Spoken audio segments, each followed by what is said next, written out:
ang nararamdaman ko kaba and disbelief kasi parang hindi po nangyayari.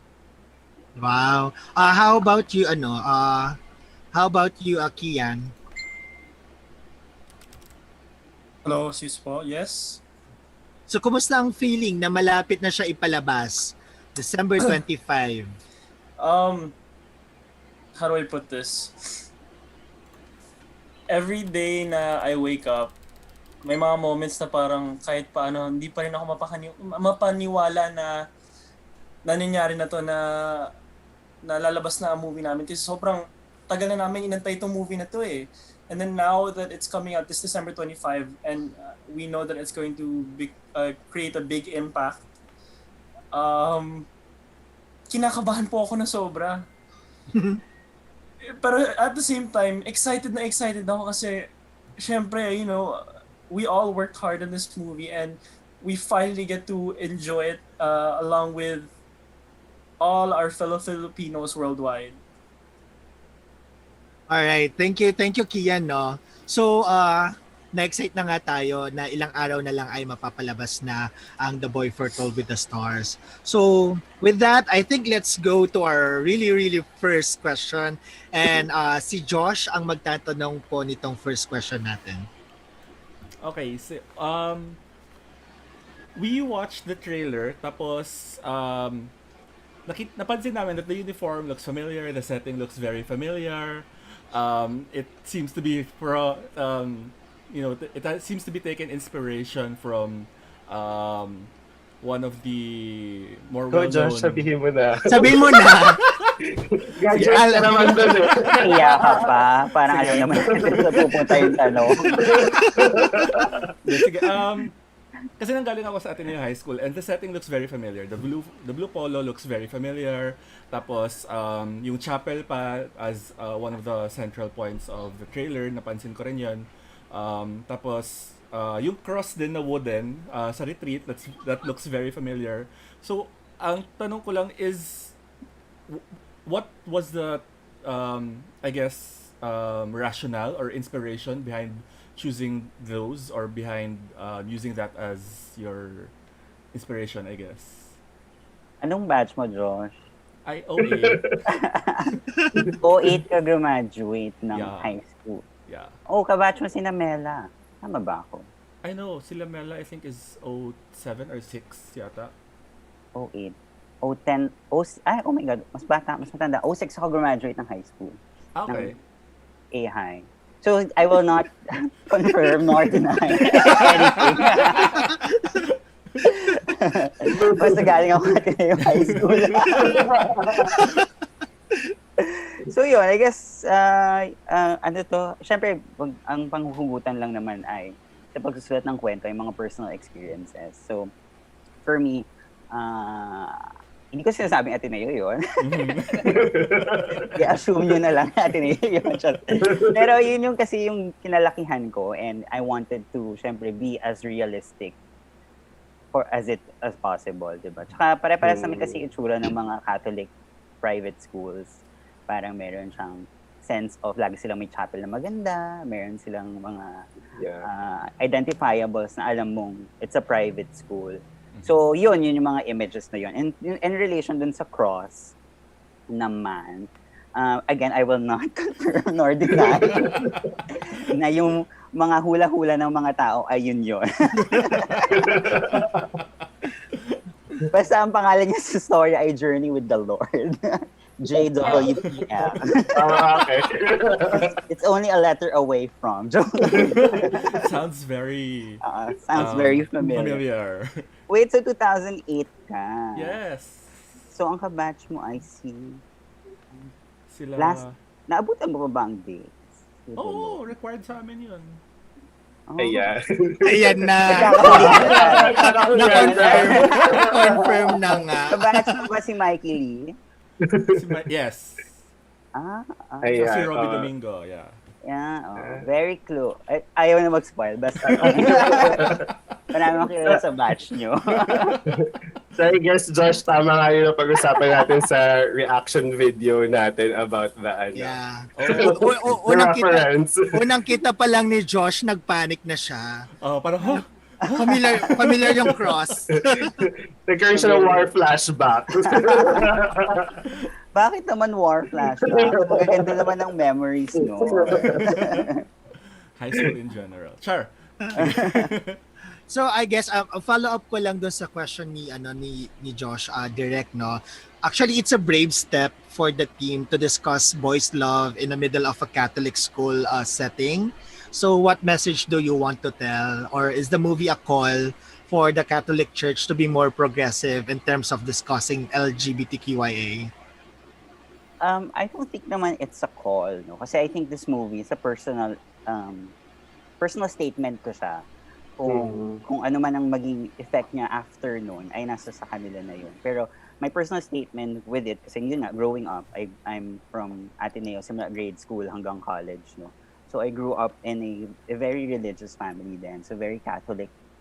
Kumbaga lumaki ako sa ganung environment, and hindi ko siya tinitake in against sa akin. Parang kumbaga, sinabi ko ito dun sa isang interview with kina MJ Felipe, na parang yung statement ng pelikula is, hindi dapat nagiging magkatunggali ang sexuality natin or ang preference natin and the religion that we practice. Kasi diba, religion is very open to our own interpretations. Even Bible statements, Bible quotations are open to our own interpretation. So ganun yung kinocall ko, or yun yung sana yung pag napanood nila tong pelikulang ito, yun yung sana maintindihan nila na hindi porket bakla ka ay against the religion ka na, or hindi porket religious person ka, hindi ka pwedeng maging bakla, diba? It's not, equivalent to each other. So yun yung gusto kong buksan na topic na parang for me, at least nung lumalaki ako sa Ateneo High School, ang na-impart sa akin ay, yun nga, it's okay to be tanggap tayo ni God because, God is love, and to love is to honor God. So, yun yung pinaka-statement ng pelikula namin. Love it. Napapanahon, lalo na ngayon, especially with the SOGI bill, we all know that there are some religious groups na against dito. So, I love the answer of Direk. So, mas lalo akong na-excite panoorin yung movie. So, yes!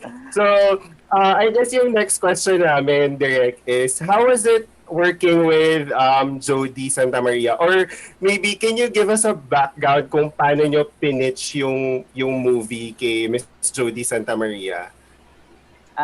Actually, lang siya, napaka-informal nung una namin pag-uusap. Kasi si Jody and I worked for her sa isang series for I Want. It's called My Single Ladies. Siya rin yung bida at siya rin yung pinaka-producer. Tapos ako yung line producer under her. Tapos, anyways, nag-shoot kami ng a year ago na. Tapos napagkwentuhan lang namin siya sa tent habang naghihintay ng shoot. Nakwento ko na parang there's this itong moving ito, during that time, parang semi-finalist pa lang siya sa Cine Filipino. So sabi ko na parang, Jody, I have this material, ganyan-ganyan, na hindi pa siya nakakapasok, pero sana makapasok siya. Actually, pinag-uusapan lang namin nung time na yun ay mga pangarap. Kasi parang, kinukwento sa akin ni Jody na parang she waited a long time before Be Careful With My Heart came. Parang ang dami. Pinagdaanan ni Jody din as an actress na parang from support to actually making it. So parang ganun din yung journey na pinagkukwentuhan namin na parang I've also waited for a long time for this material to be actually be produced kasi madami-dami na siyang festivals na madaming festivals nang nag-reject sa kanya. Oh, okay. The script was written, as in the full-length screenplay was written 2006 pa. So isipin mo, simula 2016. So simula 2016, parang every year yan, sinasubmit ko yan to different festivals, puro local festivals. So parang, for 3 years siyang nare-reject. Tapos nilapit ko din siya sa iba-ibang mga producers. Pero nung mga time na yun kasi, I guess BL wasn't, the producers thought na hindi pa ready yung market, yeah. Yung market sa ganoong klaseng, ka-outright, yung in-your-face love story. Yep. Kasi before sinasabi ko, pero nagkaroon na ng John Lloyd Lucky Manzano and Yes. Correct. movie Vilma sa Star Santos. Cinema, di ba? Sabi ko, pero nagkaroon na po ng ganun. And then ang response nila, but that movie was actually more focused on family. Oh. Wasn't really the love story between Lucky and John Lloyd. It John was Lloyd. really the relationship between Vilma and then John Lloyd, yung lover ni Lucky. So dun siya, yun yung parang bawi nila talaga dun. So yun yung selling point. So ito, kumbaga, ito kasing The Boy Foretold by the Stars is an upright, in-your-face BL. love story, BL. Love story. Kumbaga, Yeah. love story siya talaga. So, yun. I think kaya dun sumugal si Jody kasi parang, yun nga, nung napasok siya finally, parang na-realize din niya na parang, or na-realize din niya na may market na rin pala talaga ng ganitong klaseng pelikula. Yes.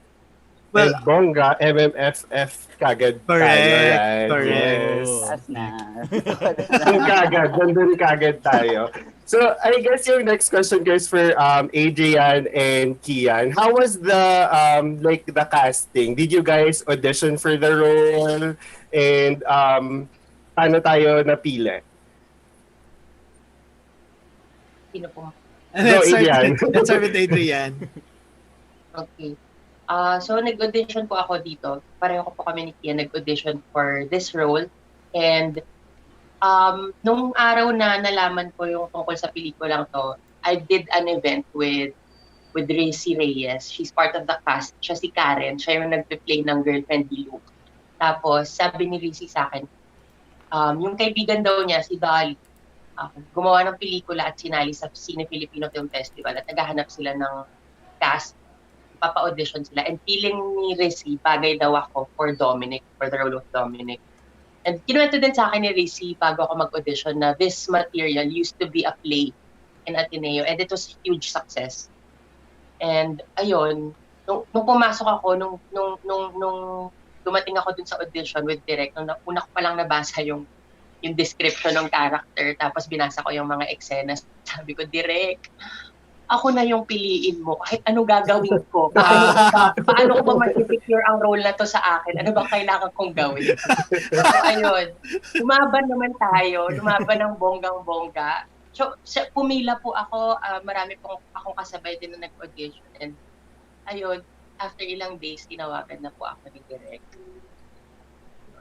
Ayun. And congratulations, Adrian, because we believe you deserve that role. Yeah, congrats. I mean, nung pinapanood namin kung mapapanood mo yung reaction video namin, yung pinapanood namin nun, we're cheering for you and we're cheering for the role. So, which is yung follow-up question ko dito, no? From your interview, Direk, kasi, parang The Boy Foretold with the Stars is the first BL content with a feminine character as the main lead. So, I think, tanungin din natin sila, Adrian, muna for this one. Gaano ka-importante ang representation sa movie na to, lalong-lalo na ipapalabas natin siya or i-consume natin siya sa mainstream media?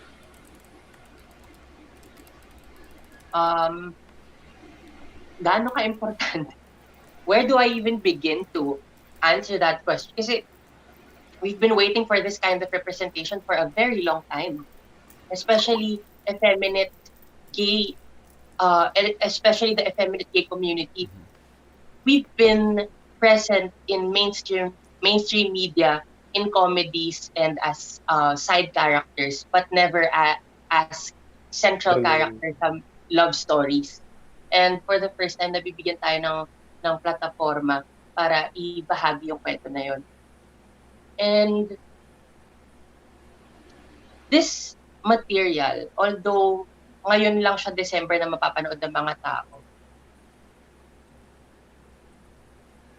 I think meant to be na December or sa MMFF siya ipakita kasi nauna yung mga BL series. Parang finesse niya yung market for us.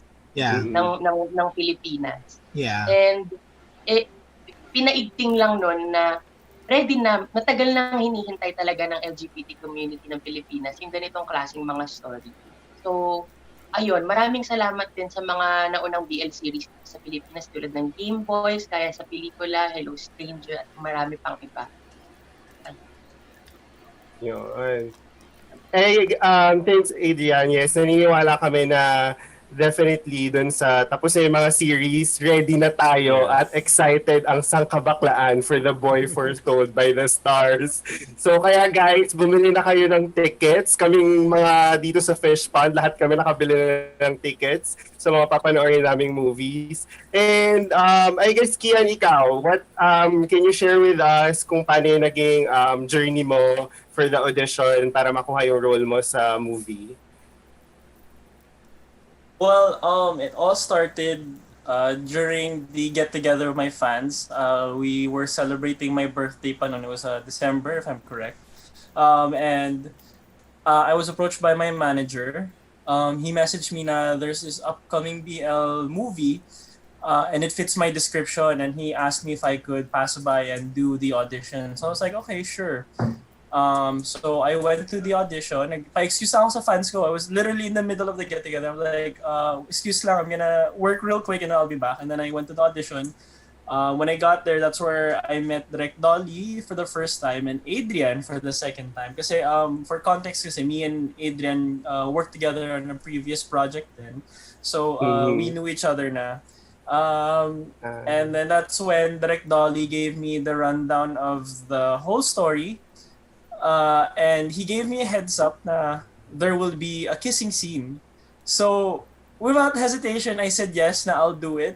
And people ask me parang why, like, aren't you worried na parang, you know, bilang kissing scene, the awkwardness or whatnot, ganun. Yeah. Or baka mamaya I'll be branded as ganun. Yeah. To be honest, I'm not worried about stuff like that kasi overall, I did this for the story. And I understand that the reason why Direk Dolly added in the kissing scene is because it's part of the story. It's because these two boys fell in love with each other, and you can't help but express those feelings in those type of ways. So ayun, then that's luckily ayun nga, me and Adrian already knew each other, so parang there wasn't that much awkwardness. All I had to do was establish enough chemistry to make this whole love team work. So me and Adrian, we made it our sole obligation to really get to know each other before, during, and after the shooting. We talked a lot. We hung out. We before the shooting, we weren't really able to hang out as much, pero we talked consistently online, and we got to know each other. Tapos dun din sa workshops, and throughout the whole movie, talagang naging close kami, and I'm so happy that I got to work with Adrian. I really don't regret working with him, and I want to thank Direk Dolly then for giving me this chance to be part of this wonderful movie. Yan. Kita naman namin yung chemistry sa inyong dalawa, no? Kinikilig ako habang kwento niya, nagkakilala sila. Actually, kinikilig ako yung lumalabas pa sila at nagte-text. Di ba? So aside from that, was there any preparation then for this movie? Like, pinapanood ba kayo ni Direk na mga BL series, or may pinapanood ba sa inyo mga movies, Kian? Yeah, there was a little bit of preparation for both of us. Adrian, Direk Dolly required us to lose a little bit of weight because, of course, bilang this is in a high school setting, we kind of had to look a little bit more on the part. Tapos nagpagupit kami, of course, and character-wise, we had to study the BL genre itself. So Direk Dolly made it an assignment for us to watch a few BL series and movies. Like ako, I watched Love of Simon. I think Adrian did as well. Nice choice. I also watched together the series, and then and I want to say, oh my gosh, those are so good. BL movies and series. Oh my gosh, alam mo yung feeling na parang okay, sige, I really want to be a part of this movie. If it's going to be that type of level, oh my gosh, I can already see the potential in what Direk Dolly sees in this movie. So ayun, we studied on that, and then all that was left was to get to know each other's character and get to know each other in real life. Because of course in this movie, Luke and Dominic are best friends, and of course gusto ko rin na in real life, Kian and Adrian are also best friends. Kaya you can see the closeness level that me and Adrian have with each other. Antaray. So kinikilig na ako pag sinasabi niyo na kailangan best friends din sila. I guess gusto ko din malaman kay Adrian kung ano yung mga pinanood niyang BL movies or series to prep for the role. Napanood ko na yung The Love of Siam, matagal na, as in high school pa ako. And isa yun sa mga sinabi ni Direk na inspirasyon niya. At it's one of my favorite films talaga. And also aside from that, Love Simon. Oh. Love Simon. Yes. Good Yun pa choice. lang. Yeah. Yun yung mga pinanood ko. Alright. So nakita natin sa sa trailer na si Dominic nagpahula or kay Kay Mamu. kay Mamu. Yeah. So in real life ba naniniwala ba kayo sa tarot card? So bakit kayo naniniwala if naniniwala kayo? And at one point in your life ba nagpahula na kayo at nagkatotoo ba ang mga ito? So I think let's start with Direk muna. Ako, oo. I mean, I think, ko yan. Lagi ako nagpapahula, to be honest. Ayun yung thing ng barkada namin. Kasi meron kami kilalang mga manghuhula. Parang nakakadalawa na ata kaming resident. Resident talaga. Kasi naging thing na namin yan nung college. So we have this friend na magaling talaga siya manghula. Tapos parang, yun, ever since noon, lagi siyang nangyayari. Hindi man lagi nangyayari yung hula, pero parang nakakatulong kasi siya. For me, at least for me, yung meron kang iniisip na dapat gawin. Tapos, sinasabi ng hula if dapat yung pursue or wag na lang i-pursue. Pero parang maraming siyang ganun maraming mga ganung factors. Yun. So lahat na ba nang napahula mo direct nagkatotoo na? Oo, except dun sa magkakajowa ko. Parang every year nila sinasabi. So, every year wala naman nangyayari. Dapat daw direct kumikilos. Dapat na maging active. Yes. Dapat daw work. Puro ko work. Pero yung work na hula lagi nagkakaroon. To be fair. Actually, yun, sinabi ko, fun fact din to. Nagpahula din kasi ako kung sino yung magiging producer. Yung nakapasok na to sa Sine Filipino, parang naghahanap ako ng producer that would help, do this. Tapos, nagpahula ako dun sa manghuhula namin, si Tita Let. Nasa Cubao lang siya kung gusto niyong puntahan. Si Tita Let. Tapos sabi niya, ang card na pinakita niya sa akin dun sa kung sino yung magiging producer or yung parang pinaka-posible maging producer ay isang babae na nagpapalit-palit ng damit. Yun yung card. So parang naisip ko, shocks. Sa isip ko, syempre si Jodie agad kasi actress, nagpapalit ng costume. Tapos girl. Siya lang yung girl na producer na alam kong lalapitan ko. So after nun, tinext ko na si Jodie. Si Jodie, gusto mo ba makipag-meet up? Tapos yun, that was before ako lumipad pa Australia. Tapos at least nag-seal kami ni Jodie na pumayag siya. No? So yun yung dala ng hula. Si Jodie talaga yung dala ng hula sa pelikulang ito. At nag-align ng stars with your hula sa mo direct. Bongga. Alright, kay Adrian naman. Adrian, do you believe sa mga tarot cards? Or sa mga hula? Actually, never pa po ako nahulaan. Never pa ako nahulaan before. But, nauna pa si Dominic kesa sa akin, no? Pero, naniniwala ako sa astrology. Yon. I think that's isa sa mga similarities sa mga fortune tellers. Naniniwala din sila sa pagbabasa ng mga stars, di ba? Mm-hmm. And, ayun, I believe in astrology to some extent. And, open naman po ako sa pagpapahula. And feeling ko gagawin ko na siya very soon. What's your zodiac sign, Adrian? Taurus po ako. Taurus. Okay. Si naman? Yeah. Titingnan natin yung compatibility mamaya nila ni Kian, no? How about you, Kian? Do you believe sa mga hula? When it comes to hula, yes, ganun din to some extent. Kasi 2 beses na ako nagpahula. And those 2 times, parang medyo spot on din yung panghula nila sa akin. So parang there's some part of me na parang that believes na they could be up to something, na this could actually be real. And ganun din, actually just recently, a friend of mine, just out of the blue, read my tarot card.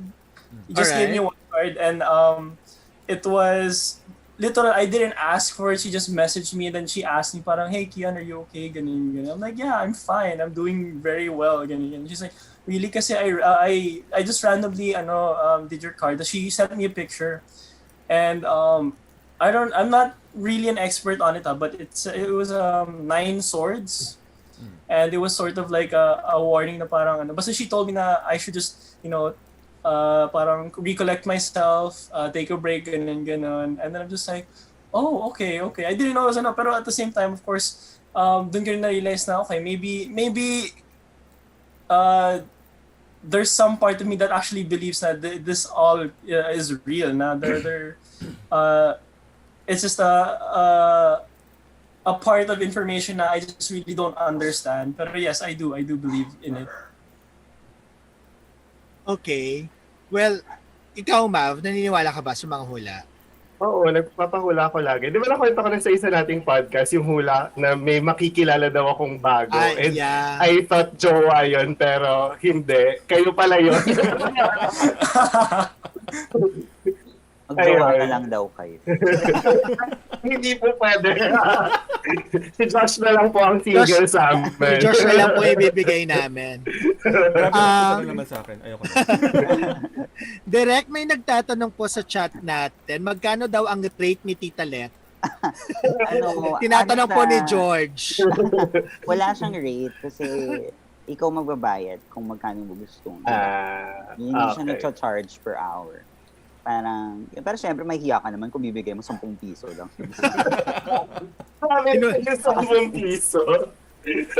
Mamaya hinulaan ka pala mananalo ng loto, di ba? Pero 10 piso lang binigay mo. Totoo. Alright. So, also for the group, another question po natin. So, naging matunog at sumikat talaga ang Boys Love this year, lalo-lalo na sa Philippines, no?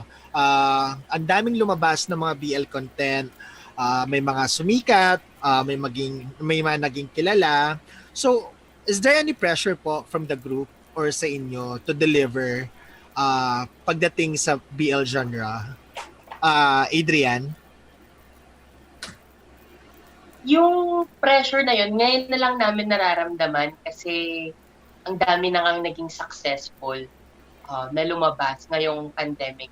Pero when we were making this film, wala pa yung pagputok ng ganong klaseng wala pa yung ganong kasikatan ng BL sa Pilipinas. Yeah. So, ang nasa utak lang namin lahat is to deliver this story because our community deserves that and because this script deserves it. Kasi sobrang ganda ng script na sinulat ni Direk and lahat ng involved sa team naniniwala and united sa vision ni Direk Dolly. And that is to tell the story of Dominic and Luke. Yeah. So, yun yung mapapanood nyo. Ang mapapanood nyo is a labor of love. Yep. Ang mapapanood nyo is a collaboration of talents and creative minds and puso. Yun, passion. Kasi, grabe, everyone involved in this film, nakita ko, na-witness ko talaga bawat araw kung gaano ka-passionate yung mga taong involved eh. So, yun. Wala kaming ganong klaseng pressure nung ginagawa namin ng pelikulang to. We just had one vision in mind. Yep. So, ayun. Direct kailan pala siya na-shoot? Like 2019 pa? No, it was shot early this year, Feb. Early this year, Feb. Or the Prior the lockdown. Yes. Okay. Natapos kami the weekend before the first day of lockdown. Okay. So, Ayun, may nasagot na rin swerte. yung tanong. So, how about you, Direct? Pressure. Is there any pressure? Yeah. Siyempre meron kasi yun nga, gaya ng sabi ni Adrian, nung sinushoot namin ito, siyempre wala kasi kami supposedly yung mag-launch ng BL genre sa Pilipinas. Pero dahil nga nauna kasi lumabas na yung Game Boys, lumabas na yung dahil sa pelikula, Ben, X Dream, lahat, ang dami nang lumabas. So parang at this point, medyo nakakatakot din siyang isipin kasi meron ng basis, kumbaga meron ng standards yung mga BL community dito sa Pilipinas kung ano para sa kanila yung maganda at hindi maganda, 'di ba? So, syempre, hindi ko pa alam kung saan kami lulugar doon. Syempre ako, we are hoping na lumugar kami doon sa maganda, 'di ba? Pero medyo ano din kasi risky at this point kasi syempre ito yung first time na makakita yung community na si Adrian yung lead, which is an effeminate character. Na nung worry ko to nung start, actually worry ko siya after na namin nagawa yung pelikula kasi nung ginagawa namin siya, hindi ko naman siya kino-consider. Parang gusto ko talaga bakla lang yung character ko. Pero hindi ko na kumbaga hindi naman ako nag-isip after nun eh. Parang yung thought na tanggapin ba si Adrian or hindi. After na yon nung lumabas na yung mga BL, kasi nga 'di ba puro yung current lineup of BL series, we have 2 straight, guys. Kumbaga kung pamin to pamin, char. Ganun lagi yung yun naman kasi nature ng BL even sa Thailand, 'di ba? Very guy talaga yung mga characters. So nag-worry ako at some point na parang tatanggapin ba? Nag-ready na nga ako sa mga magbabash kay Adrian, sabi niya, bakit na naman baklang-bakla yung bida? Kasi may ganong concept. Walang magbabash. Wala. Ready namin. Ready kami makipagbardagulan direct. But yun nga, pero at least natuwa ako actually. Nung nilabas namin yung trailer, doon ko lang na-confirm na actually, tinatanggap siya ng mga tao, yung pagiging effeminate ni Adrian. It was well accepted by the community, which I was really surprised and happy about. Kasi yun yung isa sa mga worries ko ng start eh. So, yun yung mga pressure. Tsaka ngayon, dahil parang 9 days na lang before mag-MMFF, mas nararamdaman na namin yung yung Direct 6 days na lang, alam mo, 6 days na lang. Kaya, para mas lalo ka ma-pressure direct. 6 days na lang. Next week na siya. 9 days. Yun, 6 days na lang. So, syempre may pressure talaga na parang sana matanggap siya ng buong-buo ng lahat. Hindi lang ng mga bakla, pati ng mga everybody in the worldwide world. Yes, tama yun na sana matanggap siya even ng mga yung mga hindi LGBTQIA+ na I guess ikaw, Kian, did you feel like any pressure because yun nga, lumabas na lahat ng BL series tapos and then here you are, first Pinoy BL movie, lalabas na sa December 25. Oh my gosh, I don't feel any pressure right now.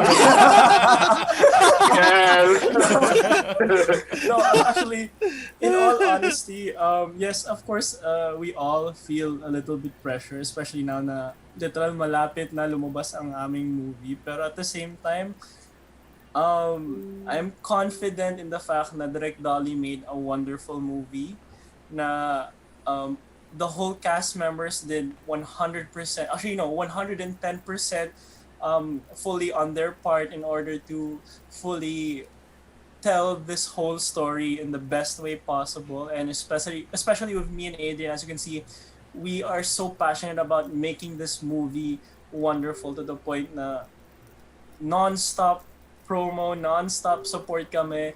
And looking at all the support that's coming from the audience, like yung mga fellow LGBTQ+ community natin, and just everywhere else, you can see na it's getting so many good reviews, so many good feedback. Of course, you can't help but think na parang, there will be bad criticism coming, but I can confidently say na the good criticism will topple over all of it, and a lot of people will love and fall in love with this whole movie. Yes, nakaka-excite talaga. So, Josh? Well, based on your answers, Adrian and Kian, sobrang it feels like nag-enjoy talaga kayo sa movie. So I'm curious din to know, when you first received yung background, I guess, or information on your characters, could you share with us your impression of your characters, and did you identify with them, or like how did you think you were going to bring them to life? As in, yung level nung pag-relate ko, Josh, as in, sabi ko kay Direk Dali, hindi ako papayag na may ibang artistang gagawa ng role na As Akin in, to. Claim it. aking tong role. Yeah. Oo, ganun. Yeah. Kasi, okay, background. Nung nagsisimula ako mag-artista, aksidente lang yung pagtateatro ko. Kaya ako nagteatro kasi fan ako ng Rent, the musical. Fan ako ni Angel. And I wanted to play the part even if I didn't have a background in acting. So, ang bala ko lang nun, marunong ako kumanta at marunong ako mag-heels. So, ayan. So, eventually, nakast ako as Angel, tapos nagteatro ako for a few months. As in, ilang buwan lang. Pero kasama dun, nagpeta ako, nag-crack of pages ako. Tapos nag-EP ako with Kadenang Ginto. So, bagong-bago akong artista. And as a newbie, tapos yun yung mga kasama mo, mga sikat na, mga veterano na, parang saan mo ilulugar yung sarili mo? Paano ka mangangarap dito sa industriyang to na, especially I'm an openly gay actor, openly effeminate actor. And sabi ko, hindi ko nakikita yung sarili ko sa stand-up comedy. Yeah. Saan ako lulugar? Yeah. Ate Dimples taught me how to dream specifically. So sabi niya, hingin mo kay Lord yung mga pangarap mo, pero kailangan specific ka. Ano? Magkano? Pati yung financial dreams mo, kung magkano. Lord, 10 million, pahingi ako nga, gano'n. Kaya, Lord, pahingi ako ng ganitong klaseng project. So, it's no different. I asked for this a few months before I auditioned. Sabi ko talaga, feeling ko alam ko na yung gusto kong unang pelikula, gusto ko, bida ako, tapos meron akong ka-love team. I wanted to be a love story. And at the time, wala ngang Love of Siam sa utak ko tapos hindi pa ako nanonood ng BL noon. Gusto ko lang bilang aktor, because it's my advocacy also to portray queer characters for the rest of my career. I don't mind being typecast as long as magbibigay ng dangal at dignidad yung mga characters na yun sa komunidad natin, di ba? So, doon, nangarap ako na sabi ko, sana magkaroon ng love story. Magkaroon ako ng role na love story. Catherine Bernardo, Bea Alonzo moment, yung ganon. And that is exactly what this film gave me. After a few months, as in nagulat ako, ang galing mag-manifest talaga ng mga bagay-bagay. It's really meant to be. Destiny. Destiny. Deserve! Kasi Deserve. sinasabi nga nila, di ba, pag sinashoutout mo sa universe ng mga pangarap mo, lalapit at lalapit sa iyo. The law of attraction. Yes. Sige, How about kaya na Kian? naman? Kian.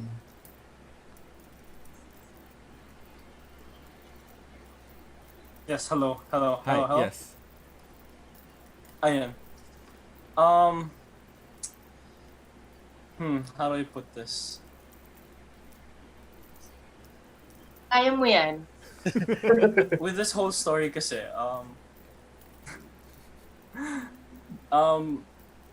with this whole story kasi, I think,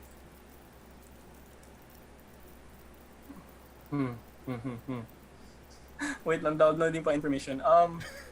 Sorry, may I ask what the question was again? Sorry. When you first received the background, I guess, or the information on your character, what was your impression? Did you relate to that character, or how did you plan to interpret and bring that character to life?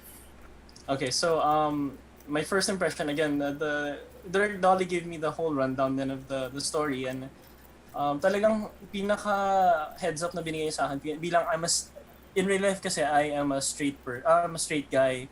So he had to give me a heads up na there will be a kissing scene with another man. My first impression about that was na ayun nga na I knew na this was going to be an impacting part of the scene, and I knew na Direct Dolly, the reason why there will be a kissing scene is because it's to complete the story. Mm-hmm. So my first impression was na that, and without hesitation I said yes to it. Talking about my character naman, Direct Dolly, Direct Dolly's description of Luke,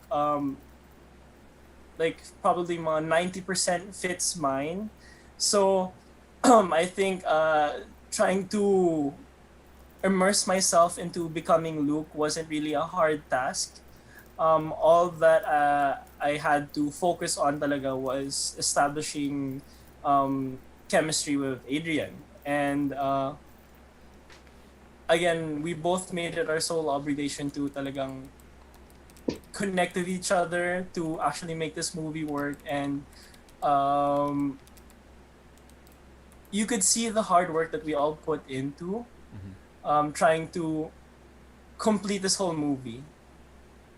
We all put our like Adrian said earlier, it was a labor of love. And how do we put this?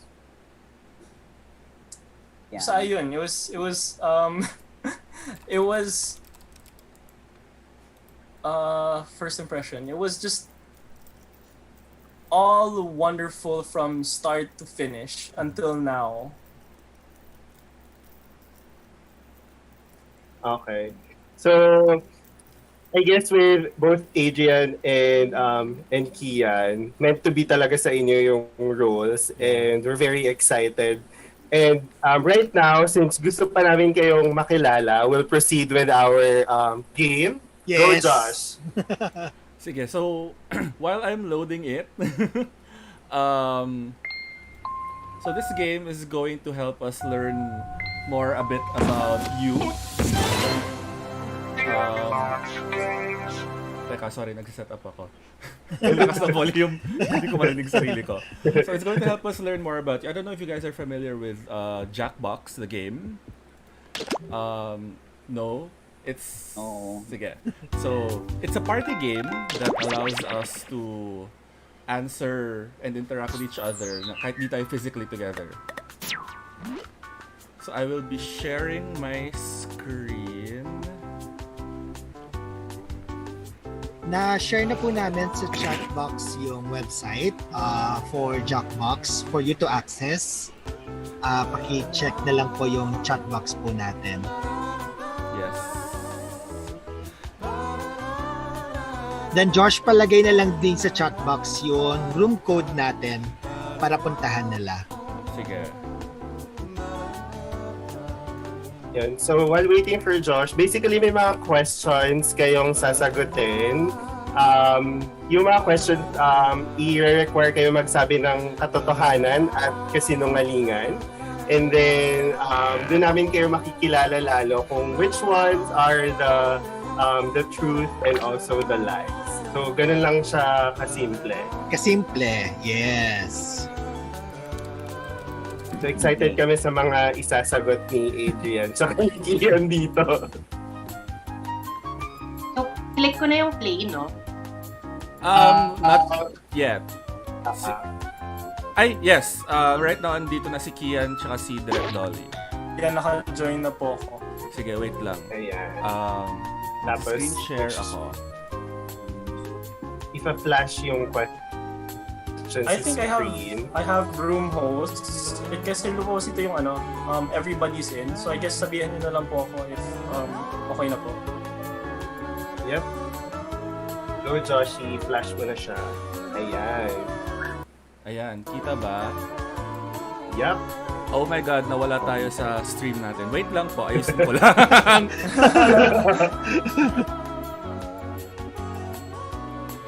Sasali ba tayo, Ma? Gusto mo ba sumali? Hindi, mamaya pa tayo sasali kasi boboto tayo sa mga sagot nila, diba? Oo nga pala. Yan. Actually, excited ako sa mga isasagot ni Adrian dito. Lalo na yung mga lies na gagawin niya. I'm pretty sure this is gonna be fun. Yeah, so I guess... Kaya tuloy ako. Hindi, ano lang siya, mga questions lang siya na parang, what was the first movie na napanood mo? So, i-require ka na magsabi ng totoong movie na napanood mo and also another answer na lie. So, be creative kasi magbobotohan kaming tatlo kung ano yung mga funny answers, yung mga ganyan. Okay, sige. Wait lang Sige, po. so I guess while waiting for Joshi, may nagtanong kasi sa chat box, paano ba mapapanood ang The Boy Foretold by the Stars? Adrian. Okay, mapapanood niyo po ang The Boy Foretold by the Stars simula December 25 Magsistream po yan worldwide, showing worldwide via upstream.ph at pwede na po kayo bumili ng tickets starting today. Everyone, pati yung mga audiences natin abroad, everyone can start buying tickets for 250 pesos. And for our fans abroad, you can start buying your tickets for $10 each. Yan. Tapos pwede niyo pong mapanood ang movie mula December 25 hanggang January 7 only. Kaya magpa-reserve na kayo ng mga tickets nyo sa upstream.ph. And guys, also don't forget to follow The Boy Foretold by the Stars Facebook and Twitter for more updates. And don't forget to use our official hashtag MMFF on Upstream and hashtag Love Wins This Christmas. Yan. So okay na Josh yung ano natin? Okay. Kian, you can press start na. Alright, let's do this.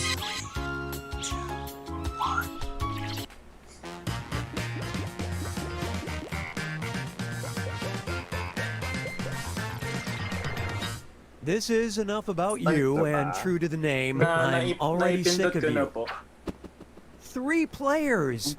The fabled Fibbage Triumvirate! Yes, Kita the niyo naman, no? master will approve. Yeah, And if you're not napindot ko na po, playing, okay don't na po. forget you can still join the it's done na audience. po. The audience gets to throw extra Okay. lies Pero into the nag-load na mix ba yung and guess stream? the truth along with players. Hindi pa po, Okay, it's here we still go. on the main menu. I guess Josh yung sa Zoom, hindi gumagalaw. Here's Sa how it YouTube, works. gumagalaw I'm gonna siya. beam a question about you to your YouTube device. gumagalaw siya. Oh my Answer God, with the what's truth. happening? In a sec, you get your chance to lie about your fellow players. Ayan. You get 500 points for everyone you Gumagalaw fool, na? 1,000 No, for finding the hindi. truth, and Ayan. the question Ayan. you get reputation points for players who get the right answer. Got all that? Good. Submit your honest Okay, answer. so basically, just answer the questions on your device. Kasi this is a game where we get to know about you. Gusto ko yung pagka-elevator music niya, no? Di ba? Ang lobby, ganyan. Pang-lobby, yan. Wait lang. So may isa na nag-submit ng answer. We only have 2 more. Yan. Kailangan po natin muna matapos Ayan. siya. Ay, Last mapaglagay one. ng sagot before po matapos yung bar. Hurry, time's almost. Alright! Yay! First up, Alam mo the sasagot reality din. show this player would have the best chance at winning would be blank. Okay, so ang gagawin Enter ni your lies now. Adrian at ni Doc Dolly is to input something na ano, Lie. a lie, basically. Lie. Oo, a lie. Yes, That a you lie. think the others would find realistic about the statement ni Kian. Mag-join na tayo, guys. Come on, time's running out.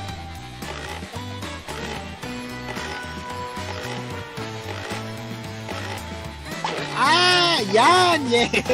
Habol! Habol. Okay, seek the truth. Ayan, boboto din kami. Ayan, boboto din. So the reality show Kian would have the best chance of winning would be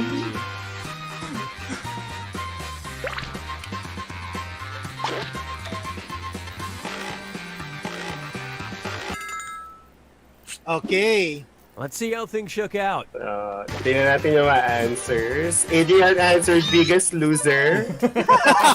Parehas tayo sa isip. Nabudol ka ni Direk. Nabudol mo Okay. kami, Adrian. Oh, okay. Okay. So ang tamang sagot ay Amazing Race. why? Okay. Bakit? Bakit Kian? Bakit Kasi sa tingin mo? there was a point of time in my childhood na super mahilig ako sa Amazing Race and feeling ko na, for example, si mama ka-partner ko, feeling ko Here's a lagi question kami for mananalo you. sa mga challenges kasi The walang... most expensive thing this player has permanently borrowed from work was blank. Write your lies now.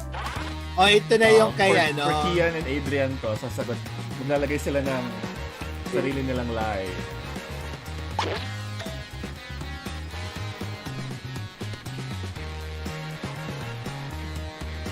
Wait, permanently pala. Okay. Nahirapan din ako I'm serious mag-isip. about that time. Parang wala Hindi na mo na po. tinole. Hinarbat niya Okay, na. here we go. Hinarbat Find na. the truth. So the most expensive thing Direct Dolly has permanently borrowed from work was... Okay. Ano kaya ang hinarbat ni Direk? All of the above. Okay, what did tingnan natin everyone mga pick? sagot natin. Grabe jewelry. Grabe. Ayan, nabudol tayo ni Ian.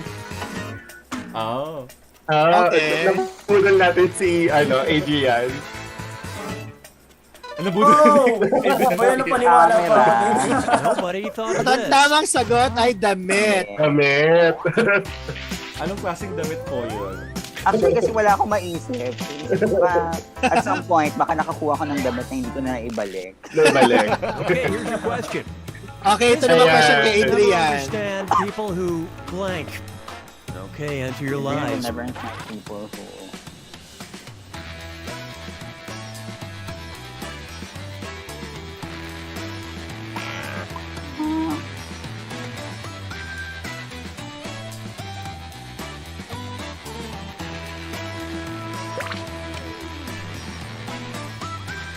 Finish. Ayan, let's see. Ang sagot ni Okay, Direk here are at your choices. ni Ian.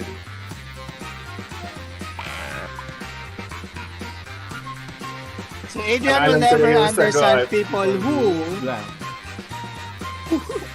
Ang tanga nung nilagay ko.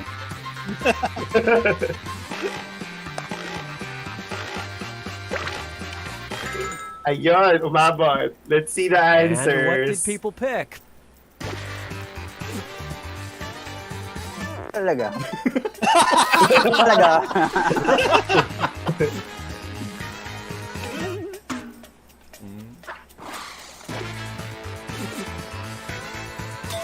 Ay, taray. Ayan, tama si Direk. And next round. So leading si Adrian Yeah. sa scoreboard. You are now entering the final round. Everyone's gonna write one Yeah, truth let's go. and one Final lie round. about themselves. Doesn't matter what it is. And make that lie good. You'll rack up points for every sucker you fool and for finding other players' truths. Get on with it. Yan. So you need to submit one truth and one lie about yourself. Yung lie, make it very convincing. Yes. Make it more controversial. Controversial! A perfect moment para magkalat. Char!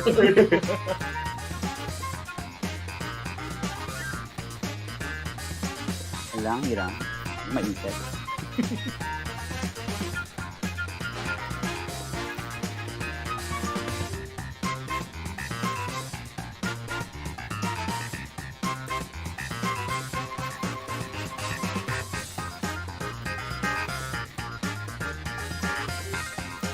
We're at the halfway point on that timer. Make sure you submit one truth and one lie before it's up.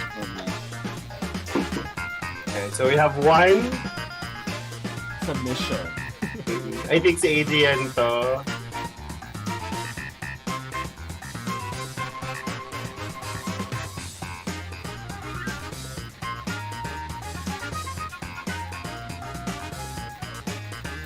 Yan, malapit na tayong matapos, guys. Kailangan na po Dalawa natin pa. mag-submit. Bossing, bossing. Pass your paper. Yan, may isa na lang Yan, po. isa na. Ayan. Yay! The truth and the lies are all in. Okay, so which statement about Adrian is true? I love sports or I enjoy going to parties? Ang hirap na to, ha? Parang pwedeng both, eh.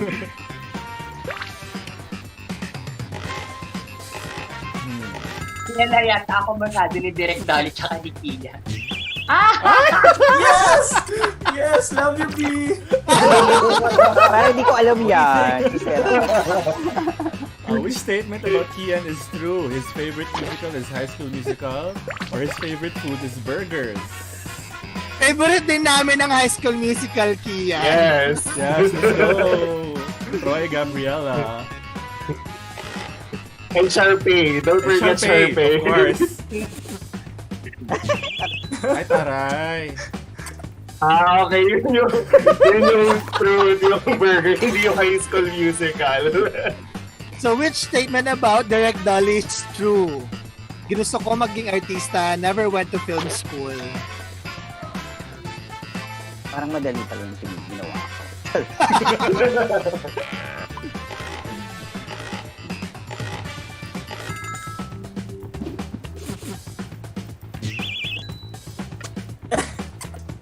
Tama ako. Okay. Ayan, so let's see the scoreboard. Adrian. Congrats, Adrian! Ayan, so nakilala na natin sila and I'm surprised ayaw pumarty ni Adrian. Adrian, anong sports ang ano mo? Ang laro mo? Volleyball. Pero matagal ako hindi nagbo-volleyball. Lately, before the pandemic, regular ako nag-muay thai, nagbo-box, tsaka nagsiserve. Wow! Strong! Nakakatakot naman pala si Adrian. Wag natin siya banggain, mga bakla. Bubugbugin niya tayo. Pa din ako. Pakorompalin niya kayo. Bubugbugin niya tayo. And also si Kian, bakit gusto mong burgers? Ako kasi, I don't know why, but there's just some part of me that's really connected to burgers to the extent na, for example, kahit sobrang galit ako sa'yo. Like, for example, sinira mo yung cellphone ko, like, binato mo on purpose. Bilan mo lang ako ng Zark's Burger or McDonald's or something. Bati na tayo. Masaya na ako. Para wala kang sinira na cellphone as if nothing happened. Ganun ako. Oh, wow. Madaling Noted po. Padala ng burgers nga, si Kian. Noted, baby. Ay, thank you po. Taray ng baby agad-agad. Ayun na si Adrian. Angel's Burger. Yung kay Direct naman, so you never went to film school, Direct? Yes. Ang course ko ng college, European Studies. European Studies, wow. Diba? Pero di mo ginusto maging artista, Direct? Ginusto ko din. Magaling umarte si Direk. Ano na? Magaling umarte si Direk. Ay, thank you so much. True, Magaling ako. Para sa mga nanonood, pwede niyo po akong i-cast. Mapapanood niyo po siya dito sa The Boy Foretold. Oh my God! Let's May go! May cameo! Right. Sa lahat kasi ng ginagawa kong movies, pag producer ako or production manager, lagi ako may cameo. Ang taray! Abangan natin yan.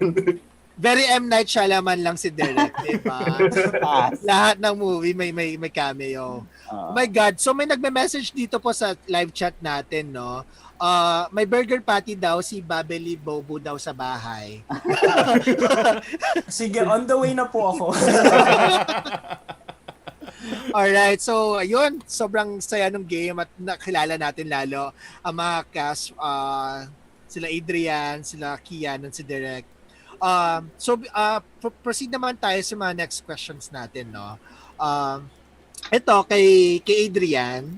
So Adrian, kung magkakaroon ng opportunity for you to star in a BL series, sino sa mga BL actors ang bet nyo? Ang bet mo? Well, aside na maka-love team. Aside kay Kian kasi for sure magkaka-solid love team na tayo with Kian. So sino pa ang gusto mo? Ano ba? Nagsiselos na ako. Buti sinabi niyan kasi si Kian yung isasagot ko. Dahil tuloy doon, baka mamaya magsiselos na ako.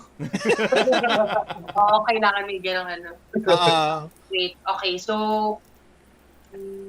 sa mga, hindi pa kasi ako nakakanood ng kahit anong BL series. And, kaya siya yung pinipili ko kasi kaibigan ko siya at nakatrabaho ko na siya sa isang musical before, and that is Ian Pangilinan. Yan. Sige, sabi ko sa iyo, ayan, i-shoutout natin yan sa universe. So, nanonood yung mga pang-pang sa atin. Maraming pang-pangs OFC na nanonood sa atin ngayon. So, pang-pang sa alam nyo na gagawin na itag nyo si Ian Pangilinan dito, ha? Special yung friendship namin. We are good friends kasi first time namin parehong umarte. First time namin mag-teatro nung sumali kami ng Rent. Oh, magkasama kayo sa Rent. Oo, yung nag-start yung journey namin sa acting, sa craft ng acting through that musical. He played Roger, tapos ako naman, Angel ako. Okay. That's interesting. So, di ba nagkakakolek-kolek na ang mga BL universe natin? BL Cinematic Universe natin. Si Santos din pala, sobrang crush ko si Kokoy. Ay, hello, Coco. Sa mga Elikoy natin dyan. Alam ni Kokoy yan. Alam ni Kokoy yan. As in, lagi ko sinasabi sa kanya sa mga Zoom meeting namin. May part kami ng isang org, yung League of Filipino Actors. Tapos nagkita kami sa SNL nung rehearsals, tsaka nung nag-shoot kami nung SNL nitong linggo. Ako talaga, hey, Kokoy! No! Yan. Nako, magsasalat si Elijah! Sushoot pa naman sila ngayon. Yeah, I love Elijah also. Friends din naman kami noon. So, alam niyo naman, baby boy. Huwag ka magselos, Elijah. Nag-highlight naman ako.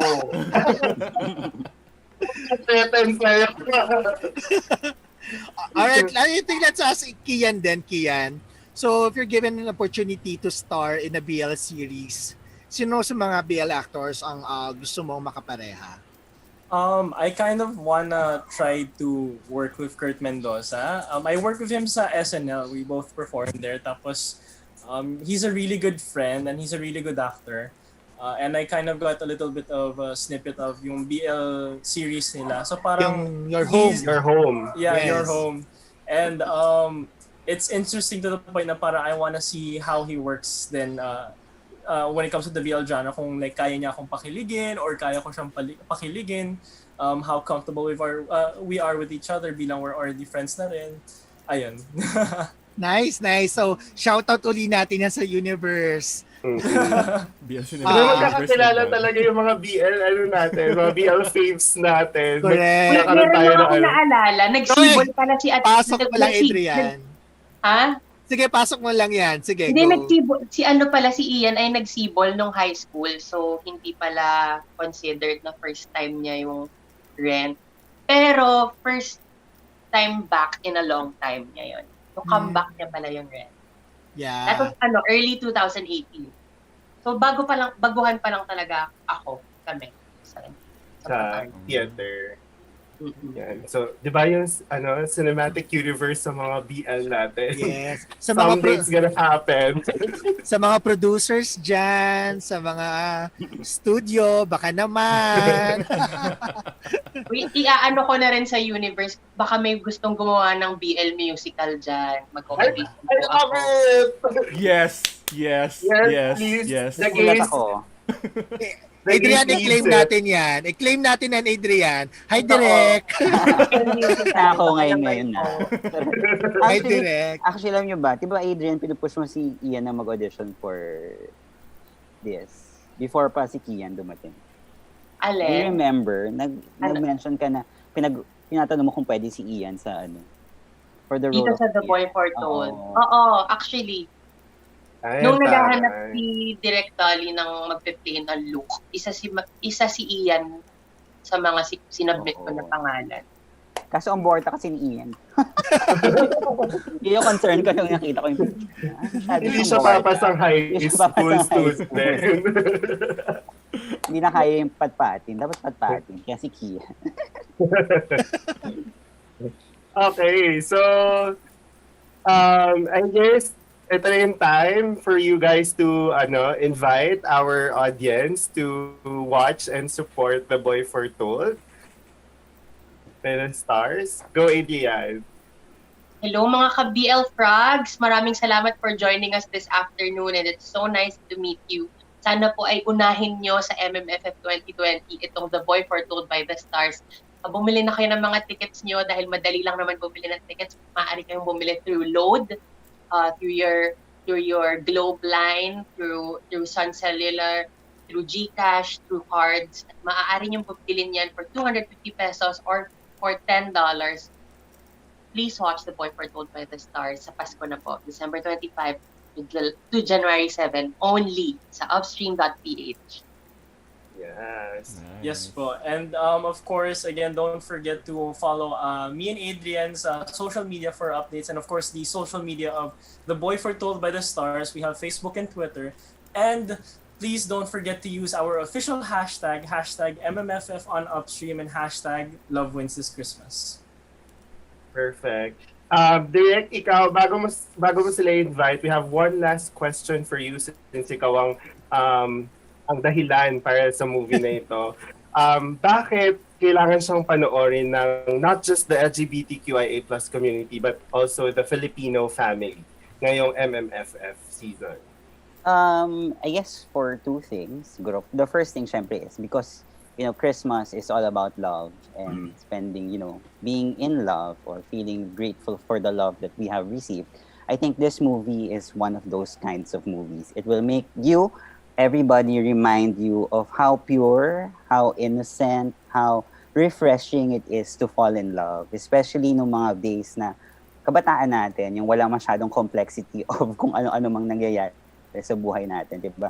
Kasi nung high school tayo, yun lang yung focus natin, yung ma-in love at maka-receive ng love pabalik. So yun yung isa sa mga rason kung bakit I think people should watch this. To watch this to, forget for at least an hour and 40 minutes the problems that we are facing right now, and just be in the moment and be there to experience love and to experience the watching two people fall in love. So yon, and then at the same time, this story is parang para naman dun sa mga hindi LGBTQA, ito ay isang kwento ng kwento ng kaibigan mo. Kung may kaibigan kang LGBTQA, mapapanood mo kung ano yung na-experience nila nung mga high school sila, or kung papaano umibig, or kung papaano ma-in love ang isang bakla sa isang another person. So, yun yung syempre, goal of message, diba? The message of representation is to open up and to tell stories, our stories, and stories for you to listen to and be aware para at least hindi ka naman masyadong judgmental. Biglang may banat. And anyways, yun lang yun. Yun, I hope we experience love this Christmas, and it's with this movie, I hope. Kasi among sa lineup, dun sa 10 lineup ng MMFF, ito lang yung isa sa mga light romances that this season is offering.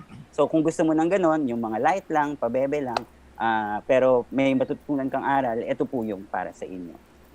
Maraming salamat, Direk. Maraming salamat, Adrian and Kian. Thank you. And mga ka-BLFRAGS, dito na natatapos ang ating Kokak Sessions. So inuulit namin, please watch The Boy Foretold by the Stars, starring Adrian Lindayag, Kian Johnson, written and directed by Dolly Dulu. Hatid sa atin ng Clever Minds Incorporated, The Dolly Collection, and Brainstormers Lab. And you can catch The Boy Foretold by the Stars streaming on Upstream PH beginning December 25, 2020 hanggang January 7. Tama? And for details and updates, like and follow The Boy Foretold by the Stars on Facebook. And don't forget yung hashtag nila na Love Wins This Christmas, and hashtag MMF on Upstream. On Also, Upstream. before we forget, we are actually in partnership with Love Yourself. Tama, diba, guys? Yes. Yes. So, yun nga, because we want to be safe this Christmas. So, yeah, to spread awareness on HIV and yun. And also, yung music video ng Ulan came out just recently. So also don't forget to check it out on ABS-CBN Star Music. So yun. Yan. So magpo-post din kami mga ka-BLFRAGS ng link doon sa trailer, and also doon sa Spotify and YouTube link ng Ulan na theme song by Bugoy Drilon. Yan, ng The Boy Foretold by the Stars. So maraming salamat. Dito lang natin nakikita na itong movie natin, or itong The Boy Foretold by the Stars, the movie, ay hindi lang pampamilya, kundi sports pa. Pang frogs pa. Akala ko sports pa. Pang frogs pa, direct. So maraming salamat. Bakit tayo frogs? So, bakit nga ba? Kasi po marami kaming kokak palagi sa mga BL genre. And promote na rin po namin ang aming Spotify. So, sa mga ka-BLFRAGS, don't forget to please subscribe on our YouTube channel at BLFRAGS, and please listen also sa aming Spotify at BLFRAGcast. So, doon nyo makikita yung maririnig ang mga commentaries namin sa mga BL movies or mga BL series. At syempre, abangan nyo din ang magiging commentaries, review, and reaction video namin for The Boy Foretold by the Stars. First BL movie na reacta namin. We're very excited for this. Ayun. So dito nga natatapos ang ating Kokak Sessions. Maraming salamat, Adrian Lindayag. Maraming salamat, Kian Johnson. Yeah. And maraming salamat, Direk Dolly. Thank you. Thank you, guys. So gusto ko rin magpasalamat kay Sir Bikes. Hello. Maraming salamat po. Thanks, guys. So, ayun. So, guys, dito nagtatapos ang aming third episode ng Kokak Sessions. At again, this is Mav with the other Kokaeros, Tito Ampol. Bye guys, maraming salamat. Please support The Boy Foretold by the Stars. Please support Manila Film Festival 2020. Suportahan ng pelikulang Pilipino. Yes, and Joshi.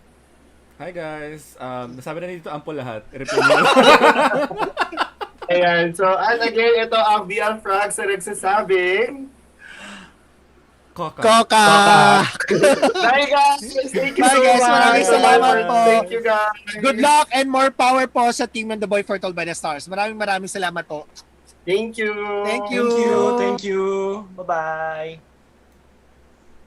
Sir Ampol, ano pala, kakilala mo si Ate May. Yes, hello daw sabi ni